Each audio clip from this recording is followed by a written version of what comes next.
Morning, everyone. I would like to thank the Lord for this opportunity that He has given me to speak and this messenger this morning. Thank you, Pastor, for inviting me, and thank you, church, for opening your doors. That's why I came in, because the door is open. And there was a saying that goes like this: short sermon moves the heart, and long sermon moves the chair. And good thing that your chairs do not move, so it means I can have a longer sermon. But of course, it's not about the message, but it's about the Holy Spirit that moves us and changes our hearts.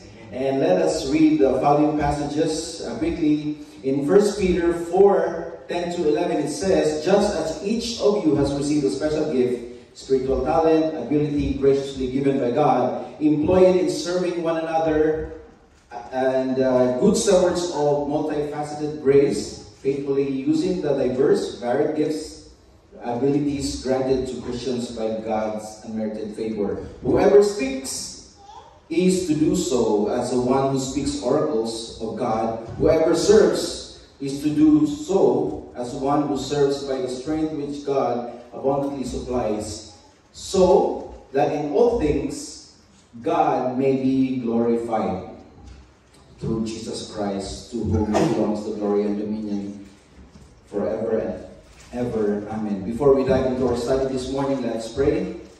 Our dear Heavenly Father, Creator and Owner of everything, we ask for your forgiveness. And may you prepare our hearts as we study and as we listen to your word. Make our hearts like dry sponges, ready to absorb everything we need to grow, to become like Christ. Bless your messenger, Father. Teach me what to say and what not to say. We commit this message. Bless each one of us.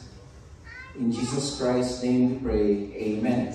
So this morning we will be studying about the principles in serving God and giving Him the best and the first. Not only the first, but also the best. It is my prayer that after listening to the message, we will be able to apply the precious principles in serving the Lord in whatever task He wanted us to do. I have 4 items here. But I just read this quickly. The first part, Colossians 3:23-24. It says here, whatever you do in ministries or whatever, in a secular job, work from the soul, that is to put your best effort as something done for the Lord and not for men. I like the Amplified Version. It has something like the explanation. So if you wanted to do some readings, I suggest the Amplified Version. For the Lord, not for men, knowing with all certainty that this is from the Lord and not from men. And it is the Lord Christ whom you actually serve. When you serve each one, you actually serve the Lord. Next is Matthew 6:33. But we all know this. But seek ye first the kingdom of God and His righteousness, and all of these things will be added unto you. In Matthew 6, it's the preceding verses. Jesus was telling everyone to give to the needy. He was talking about prayer, fasting, and prioritizing His kingdom over earthly kingdom, and trusting Him, because He assures that the listeners that if you prioritize the Lord in the ministries or whatever is that, all these things, such as your food, your clothing, shelters, and all our basic needs will just be provided by the Lord. Amen? So when we serve God, we don't have to worry about the basic concerns, but focus on what brings glory to God. In our study this morning, we must be reminded that when God is first in our lives, everything will come in order. So, if you want your things to come in order, just put God first. And then, we put Him first so that God will be honored, and He will surely reward and always reward our obedience. This is not a gospel, prosperity gospel about the rewards. But that is the fact that when we obey, the Lord always rewards. So the challenge this morning is that we have to serve God the best and the first. Can you tell your neighbor? Serve God. Not outside, just beside you. Your neighbor. Serve God and give the best and the first. Tell him again, go. Your neighbor is yourself, huh? Okay, the title of our message this morning is Serving and Giving God the Best and the First. Today we will be studying 4 biblical principles in serving and giving our best to God. Best and the first. Number 1, the firstborn must be sacrificed. Who among you here are firstborn? Oh, marami ah. In the tent. So, my mother was, actually they were not joking, said, you are the 10th son. So, you will go to the seminary. Because you are the tithes. You're the 10th. Okay, the firstborn must be sacrificed or redeemed. Good thing I'm not the firstborn. Because the firstborn must be sacrificed or redeemed. But the principle here is that in Exodus 13:1 and 2, then the Lord spoke to Moses saying, sanctify, meaning set apart to me every firstborn, the first offspring of every womb among the sons of Israel, both man and beast, it belongs to me. The next is Exodus 13:12. You shall devote to the Lord the first offspring of every womb, the first offspring of every beast or animal that you own, the males belong to the Lord. But every first offspring of a donkey, what do you need to do? You shall redeem with the lamb. When you say redeem, you have to replace it with the lamb. If your offspring is a donkey. But if you do not redeem it, then break its neck. So he's gonna die, or the donkey will die. Every firstborn. But the principle here is you are giving the first. And then every firstborn of the man among your sons you shall redeem. In ancient cultures, the firstborn here is held a special significance in the Bible as well. The firstborn is of course the first that is treated as the best. That is why God said you have to offer your firstborn. Because in ancient cultures, also in Jewish culture, the best is the firstborn. They were often considered to be dedicated or set apart for a very specific purpose. And in this context as well, the firstborn males of both man and animals will be consecrated, to be set apart to the Lord, symbolizing, and the symbol of this is their dedication and belonging to God. So the commandment regarding the firstborn also serve. Are you sleepy now? Don't sleep, okay? If the rapture comes, you will stay. Okay. The commandment regarding the firstborn also serve as a reminder of the Israelites' deliverance from Egypt. Remember the story? The firstborn, right? The death of the firstborn. And God protected the firstborn of the Israelites. So they have to be reminded. By consecrating their firstborn to the Lord, the Israelites acknowledged God's role in deliverance as their covenant relationship with Him. So actually, almost all that I'm saying is there. Because I want you to, that's the subtitle, in case you don't understand. Because I'm a Bisaya, sometimes my accent is accented. So, the concept of consecrating the firstborn also ties to the broader themes of the redemption in the Bible. And it foreshadows later the sacrificial system established in Exodus and Leviticus. It points to the ultimate redemption through Jesus Christ, who is often referred to the firstborn of God. Okay? The only begotten Son. And again, in this passage, it says in Exodus 13, by every first offspring of a donkey, you shall redeem with a lamb. What is a lamb? That's your favorite food, right? Because it's a healthy food. But it's not allowed with the goat. Okay? But if you do not redeem it, then you shall break its neck. Okay, in summary, the firstborn, principle of the firstborn in the scripture points to Jesus Christ. And the second slide is the clean, Jesus, the lamb, must be sacrificed so that we, the unclean, all of us, donkeys, Jesus Christ, the lamb, will be redeemed. So Jesus the clean is the firstborn who was sacrificed to redeem us, the unclean. Even God himself gave his first and gave his best. So that is a challenge to all of us to also give our best and the first. This principle reminds us mainly that we have to serve God and we have to give God what is the first and the best and the holy and the set apart or the sacred.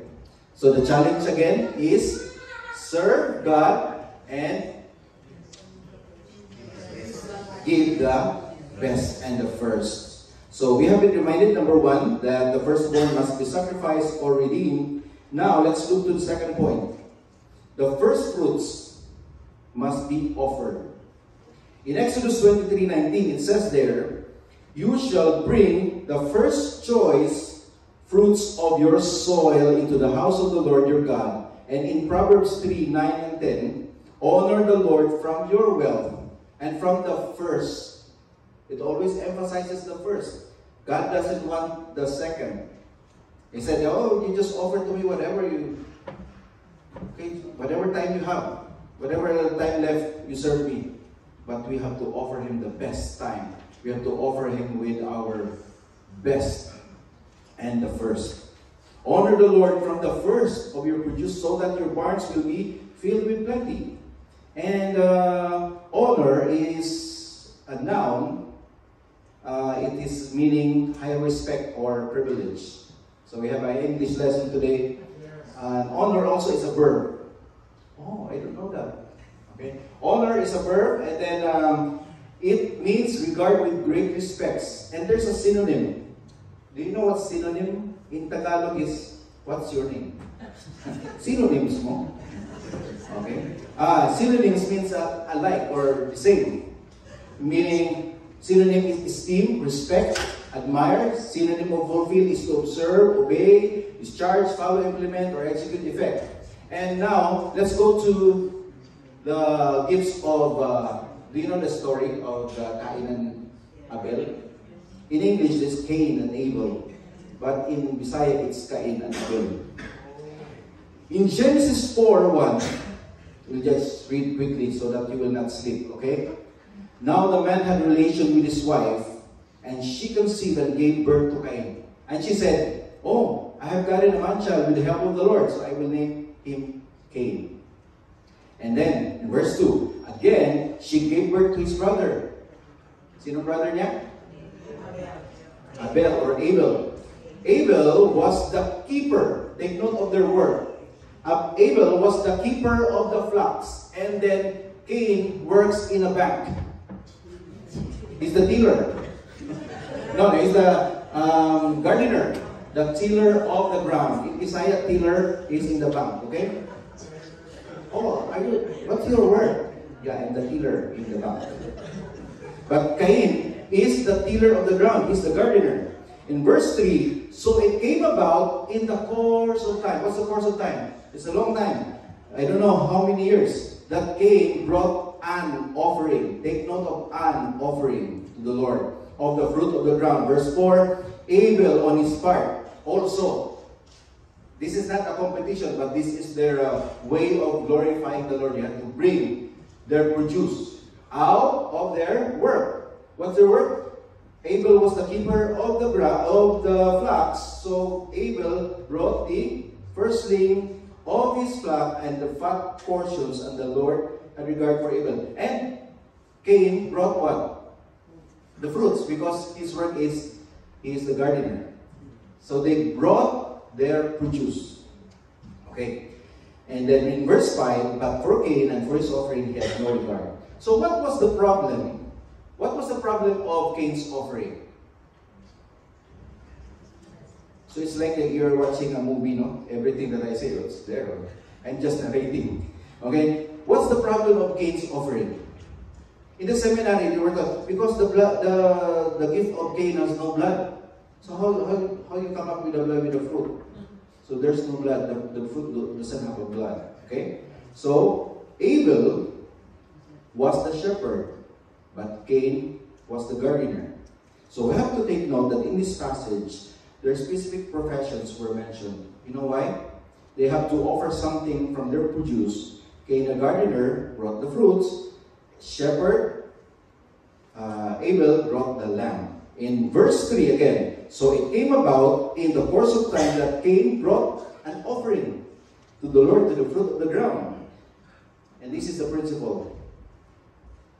God only accepts the first fruits because He should be first. He cannot be second.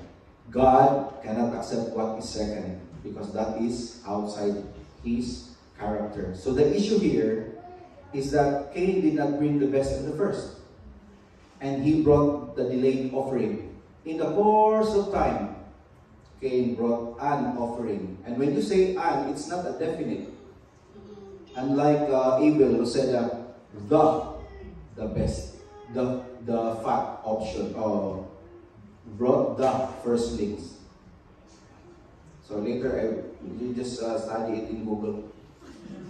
The an and the da and the a. Okay, so where are we? God only accepts the first one because He should always be first. Remember, we have read a while ago the Proverbs 3:9 and 10. Honor the Lord from the first. That's a reminder. So in our service to the Lord, whatever ministry we have to really, this is a principle that we copy. We have to give God the best. That is why in music, I really don't like yung okay na to. In Tagalog, okay na, it's, what do I say in English? It's good enough, it's okay. No, it's not okay. Okay na yan is not okay. You have to really do excellent work for the Lord. Sagad ba? Kung what's your best, then give it to the Lord. Then you improve, and that's your best, you offer that best to the Lord. So, when I was young, actually I'm still young now, I remember my mom that says, they promised me gift. Like, oh, if you're good, I will give you gift. I will bring you pasalubong. I will bring you Dunkin' Donut or I'll bring you something. The Lord is also like that. The Lord is not, oh, you do this, you do that. If you obey, the Lord really rewards. God is good, right? So, take note, again, this is not a prosperity gospel. But this is a fact that when we obey, God is honored by our obedience. Some rewards may not be given today, maybe later, or tomorrow, or in heaven. Amen? Okay, next. The question is, what happened to the offering of Abel? Do you know what happened? In Genesis 4, Abel on his part also brought take note of the firstlings. See, it was emphasized. It's not only, Abel brought the flock, but it was explained there, brought the firstlings of his flock and their fat portion, and then the Lord had regard to the gift of Abel. In Leviticus 3:16, so do not be, because the reason why, if you are fat, don't worry, because you belong to the Lord. It says here in Leviticus 3:16. See, all the fat belongs to the Lord. When in the Bible, when you say fat, that is the best. Okay, it's not actually cholesterol. It's the fat belongs to the Lord. Whenever is it cholesterol, but the Bible says all the fat belongs to the Lord. And the Lord had regard for Abel and his offering. But for Cain and his offering, he had no regard. And then in Proverbs 3:9, honor the Lord from the first of all your produce. Whatever is that. Let's be reminded that we need to honor God with our best and first. We need to honor Him with our talents, gifts, our time, our treasures, and titles. There's 4 T's there, right? With our talents, our time, the treasures, and the titles. So what's the title? You yourself, sometimes there's entitlement. I will not serve the Lord because I'm the president of this company. I'm not for church. We have to serve God. whatever title we have. Reminder is that we have to serve God the best and the first. And you tell your neighbor, again, wake up. Serve the Lord, serve and give God the best and the first. You sleep tonight. You know, in serving the Lord as well, I have learned this because I don't actually sleep on Saturday because I really have lots of things to do. But God taught me that during Saturday, I have to sleep early because I have to give my best. Because in the church, it's so nice to sleep in church because it's cold and then, you know, the chair is good. And then after, Pastor, I'm so blessed. And the pastor smiled. Actually, you were sleeping. But maybe that is how you're being blessed. You sleep. Okay, that's joke only, okay? Just like the father or pastor or PJ, always joking. He's my Lodi. Okay, in our study and principle is of the best and first, we have learned, number one, the firstborn must be sacrificed. Number two, the first fruits must be offered. Okay, the third, do not be hurt, okay? The tithes must always be first. So this is not, Pastor Joe was invited to tell us about the tithe. No, because this is, we will take principles from this, okay? We need to be reminded that the tithes must be first. It doesn't mean that it's the 10, it's the number 10. The tithe must be first. So in giving to God, actually tithing is not giving. Tithing is returning. In returning to God, we have to segregate that the first. We have to make it first. Oh, this is the tithe for the Lord. So you're giving Him the first already, even in giving your tithe. We sometimes forget to return the tithes. We do not set aside the tithe first. And we have to take note that the tithe is the first 10% of our produce or income, not the last. So stewardship of money and are not synonymous. Stewardship is as a relationship as well as management. Money or material things are natural result of wise management. The only requirement here in tithing is the faithfulness. Faithfulness in returning. So we take that principle that even in giving our tithes or offering, we must think of Him first. Leviticus 27:30, thus all the tithe of the land, the seed of the land, of the fruit of the tree, it is the Lord's. It's what? It is holy. But sometimes in Tagalog, it becomes holy. But it is holy. It is sacred. You may have allocated 10% of your income to your tithe, but whatever you paid first takes the part of the Lord. So does your bills has the capacity to bless us? Our rental payments has no capacity to bless us back. But the Lord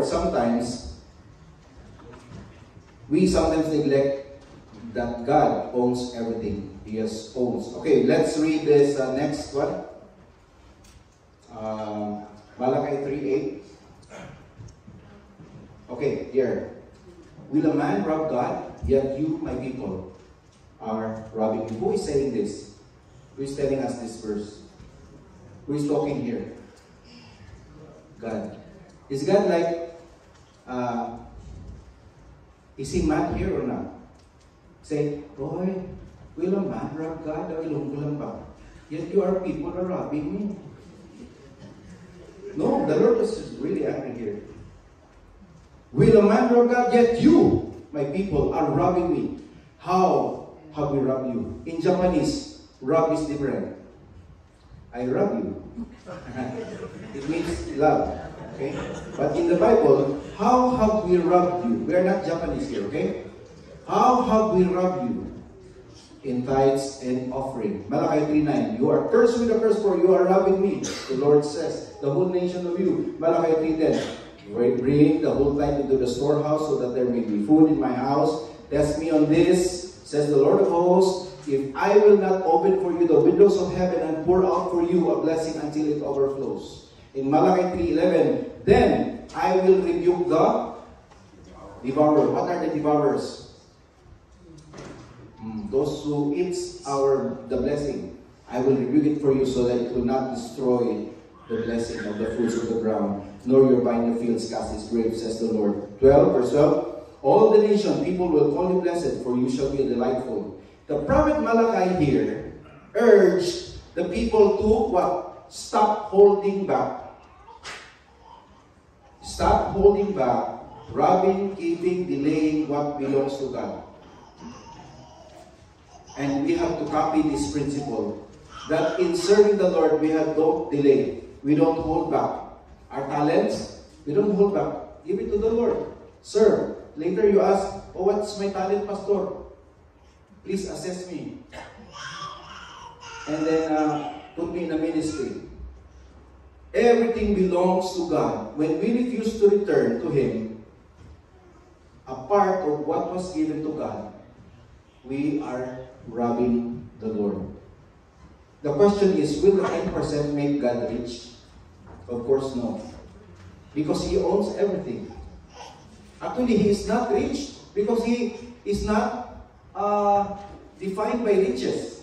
He owns everything. He owns everything. I have a story here. Okay? So there's a story. There's a man named Robert. So let's call him Rob for short. Rob planned to raise pigs, and he asked God to bless him. He said to the Lord, Lord, when you bless me, I will offer you the best among the pigs. Then one day, while the mother pig was delivering the babies, okay, let's show the babies. So he has 2 pigs, and then next he has 4. Oh, how many is that? 1? How many? 5? Okay, I was just waking up. And then next, he has 9 pigs. So Rob was so excited, and he said to the Lord, Lord, the biggest and the best will be yours. Then Rob was blessed with 10 pigs. And here's the biggest pig. Oh, sabi niya, oh, this is the best, this is the biggest. So it's not the first, right? It came last. Okay, but he said, it's the biggest. Lord, this is yours. He told the children, oh children, take note, this big pig is the Lord's. So we have to take care of this pig because this is God's. So after 3 weeks, the biggest pig died. Oh. So the reason for the death, I don't know. Maybe high blood. Maybe heart attack. The pig has a high blood. So he did not monitor the blood pressure. So Rob was so sad. And he told God, Lord, sorry, I cannot give you more than that. You already got yours. That is yours. The biggest one is yours. The biggest pig was yours, and it died, so that's it. So sometimes, the story here, the lesson here, that sometimes we often promise God something that is not there. We promise God that something that is lost. Oh, that should have been yours, Lord, but you took it and that's yours. So let's not play with God. So we give God excuses or the excesses of our first and not actually the best. We give God what has been lost, or we promise God that's not it, that's not there. So quickly lang, there's a reason for tithing. Just quick lang. 3 P's. Let's read it together. Go. Partnership, acknowledgement, promise keeping, and also the proof of our faith. Okay. There's a reminder that we do not borrow tithes. Actually, that's a reminder for me as well. Because I always borrow and replace. I do that. So we do not borrow tithes, offering pledges. When we give it to God by faith, Lord, please provide for my need. I will not use this. So I am guilty of that. Reminder that in Philippians 4:19 it says, and my God, what? Will supply all our needs, not according to the riches of pastor, according to your riches, but to the riches of God. His riches in glory in Christ Jesus. I have experienced this. I have borrowed my tithes and offerings, not just once, but many times. But I made sure that I have to replace it. So that's why I made this In the Philippines, I make garapon. What is that in container? Jar. Okay, I make a jar, put the tithes, and then second one is offering. And then I put the verse, do not steal, Exodus 20:15. Okay, so the thief will be, oh my, it's biblical, so I will not. I make sure that it's hidden and safe. I told the Lord, I need to borrow the tithes because I need it for our trip. And this trip is our music camp. I have to borrow tithes. So I borrowed 5,000 pesos from the jar. And then that was just my story, okay? This is not yours. And then it was a fine day. I drove up NLEX. You know, NLEX is good, right? It's a North Luzon Expressway. We were on our way to Pampanga. I remember I was following a truck. And suddenly one of the small stone flew back from the truck, and then it broke the windshield. Something like that. It's not a langaw. It's a crack, small crack. And suddenly, so I disregarded the small crack, but for a while, it became bigger.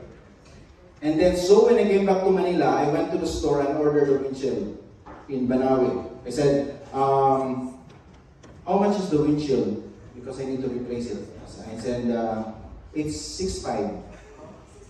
6,500. And then I said, in Filipino, I said, Kuya, patawarin mo naman ako. Masyado mo akong minamahal. Forgive me, because you are robbing me. So I haggled the price. I said to the store owner, and he agreed. Okay, 5,000. Here, you cannot haggle here, right? In the Philippines, you can haggle. Okay, 5,000. I remember that I borrowed the tithes. 5,000. So I have to replace the tithes, and I have a damage 5,000. So every time I borrow, God is reminding me. This is my own, for me only. I don't know if it's happening to you. I don't know. But it's happening. It as a reminder that I have to live by faith and not borrow. Because sometimes when you borrow, sometimes your faith, you don't have faith. Because the provision is there. I have to borrow. So our option, the first option is to borrow. It's not to pray. Okay? I'm just waking up. What do we need to prepare when we go to church? Stop. Tithes, offerings, and pledges. So, here, some Christians do not believe in tithing. Some, do you believe in tithing here, Pastor? No na? Hindi na? Sabi na isa, one of my students said, I don't believe in tithing because I have to give everything. Okay, you give everything. Because the tithing is not it's just a principle, you know. Some Christians do not believe in tithing. They say that it's an Old Testament law, obsolete, and one friend of mine came to me, debated about this. I reminded her that the fact that God owns everything, and you have no right to withhold. And giving and tithing should not be an issue for us. We can give God all, and that would not be a problem. Because God owns everything. We're just simply as managers, stewards. Because it says in Mark 12:17, well, Jesus said, give to Caesar. Who is Caesar in this time? The Caesar, it means you give to Caesar what belongs to Caesar, the taxes. And you give God what belongs to God. So, it says there in our previous verses, all the tithe belongs. All the first belongs. So we must give God that belongs to Him.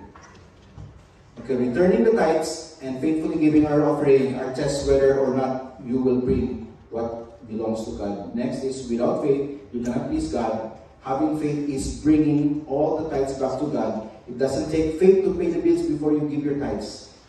Tithing is not giving. God said the tithe is His. So tithing is what? Returning. Tithing is returning, while offering is giving above and the tithes. Okay? Be reminded that when God said in His mind, He was really serious about that. God is first, and the first is His. We know and acknowledge this. We readily bring to Him the first fruits. After all, everything belongs to God. 2 Corinthians 9:6 says, he who sows sparingly will also reap sparingly, and he who generously sows generously will also reap generously. 2 Corinthians 9:7, we always read this one. Let us give thoughtfully and with purpose, just as he decided in his heart. You are not obliged to give. It is your heart, right? You might have heart attack, okay? Oh, I cannot give. Don't worry. You just decide in your heart joyfully, for God loves a cheerful giver. So even in serving the Lord, if you do not want to play the piano, then don't play the piano. Pastor, I don't want to play the piano. Why? You have to, because I don't know. So you have to study. Some of the people, they have the talent, but they just refuse because I just want to relax, in the church, or just so that I can go home earlier. So we have a reminder here. Number one, we have to serve God, the best and the first, and we have learned so far the three things, and we have to end with this number 4. We have learned that the firstborn must be sacrificed, the first fruit must be offered, the tithes must always be first, and the last one is excellent worship is the only acceptable worship. Amen? So do not sleep. As believers, our worship is more than just singing the songs or attending church services. It is about offering our entire lives as a sacrifice of praise to God, because serving the Lord in whatever capacity, we have to serve the Lord. Whatever capacity is that, talents and gifts. Some of us were called as pastors. Some were called missionaries. And some are in medical field or dental field. Some are working as teachers. Who are teachers here? They teach architects, engineers, chefs, cooks, and more. Wherever God brings you, that is your mission field. That is your offering to God. We must serve Him with whatever we have. One of the things that we should not forget is that God called us, not only pastors, missionaries, church workers, to go, to evangelize, to teach all the nations about Christ, make disciples or baptize in the name of the Trinity. All of us must help in the kingdom of God, building the kingdom of God, and not be like customers waiting to be served. But we have to be servants of the King. We must pursue excellence in serving God. That is what I'm emphasizing always in our music conferences, in the choir. We have to serve God with our excellence. Our service becomes our worship. Take note of this. Our worship becomes our worship. Therefore, our worship must be excellent, because God deserves the best and the first. It goes beyond more than expressions. And then, excellence in worship begins with the heart surrendering to God. Okay, next. Whether we're singing, praying, serving, or living in our lives, we should bring honor and glory to His name. Let us strive for excellence in our worship, not for the sake of perfectionism. It's not about to be perfect, but to be excellent. That's a different thing. Because to be perfect is 100%. To be excellent is what you can, what you can do. Psalm 33:3 says, "Sing to Him new songs." Take note of this phrase. Play skillfully on the musical instrument with a loud and joyful sound. Play skillfully, it means that we have to serve the Lord. We need to train ourselves to improve, to become better. Because you don't just play, you have to play skillfully, to be better at the gifts and talents that He has entrusted us. This highlights the importance of excellence and dedication in worship and service to God. It encourages believers to use their talents and abilities to the best of their ability, offering God what? The best to God. I have another illustration. One person in the music camp, because we have music camp since 2007 up to COVID, no? And we stopped. One person came to me and asked, "Hello, Pastor, I have a member who has a problem in singing, but he has a heart. He cannot carry a tune, but he has a heart." Oh, that's a problem. He said, I said, you must train him before letting him sing. We trained him already, Pastor. And then what happened? He cannot carry a tune. How heavy is the tune that he cannot carry? We do not want to offend him by removing him to the music ministry because he has a heart. So this is my suggestion. He has a heart. He don't have a voice. Then you put the mic in the heart. During singing time, tell him, oh, you have a heart? Put the mic in the heart. So it's not to offend you, but this is just a reminder that we have specialties, right? You have expertise. And serving in the ministry does not only involve the heart. Oh, he's joyful naman, Pastor. He has a heart and he's joyful, but also it involves skills, right? Okay, next slide. It involves skill on a particular ministry. Example, in cooking, di ba? Mga cook. Are you a cooker? Rice cooker. In cooking, you must be really good in food preparation. Ushering, you must have a built-in smile. You know, oh, you're a visitor here. You should have a built-in smile. You're good in entertaining visitors. And do not assign those who have gout. Oh, and then the visitor will assist you. Just like me, I have gout, I cannot walk. So do not assign those have problems with walking. So, in teaching, of course, those who love the children, who have passion in teaching, and you must have the specific talent. Okay, next slide please. Serving God and worshiping God with excellence involves the heart, joy, and of course what? Skill. Not only that, if you're joyful, syempre, you're willing. It involves the heart, joy, and skill. I have here 3 men who became good stewards in serving the Lord in what they have. And they have been faithful models in serving and giving to God the best and the first. Do you know this first person, the first one? Do you know him? Do you know? Mr. Quaker? This is not Mr. Quaker. His name is Henry Crowell. Yeah. Every time I ask them, oh, that is Mr. Quaker. So what does he do? He quacks. Mr. Henry Crowell is the owner of the Quaker Oats, you know that. And they were called the absolute ruler of the breakfast table. And after hearing a sermon of Dwight L. Moody, he said, I cannot be a preacher, but I can be a good businessman. And his prayer was, God, if you will let me make money, I will use it for your service. So he cannot be a good preacher. He cannot serve in the music ministry. Then he used whatever he had to serve the Lord. And for over 40 years, Henry Crowell faithfully served the Lord through giving and supporting various ministries in the church, in the missions. He gave not only 10%, but he gave 60 to 70% of his income to God's causes, having advanced from the 10%. So this is Mr. Quaker. Mr. Robert Henry Crowell. Okay? Next person is, do you know him? Maybe it's your friend in the Facebook. Do you know him? No? Sino ba yan? This is Mr. Colgate. Yan.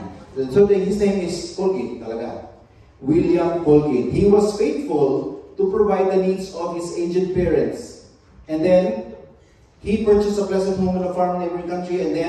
And no matter how rich he became, his principle was, God came first. Or God must be first. That is his principle.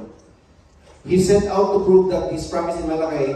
And then he said, he started by 20%, 30%, and then rose up to 90% of his income he gave to serve the Lord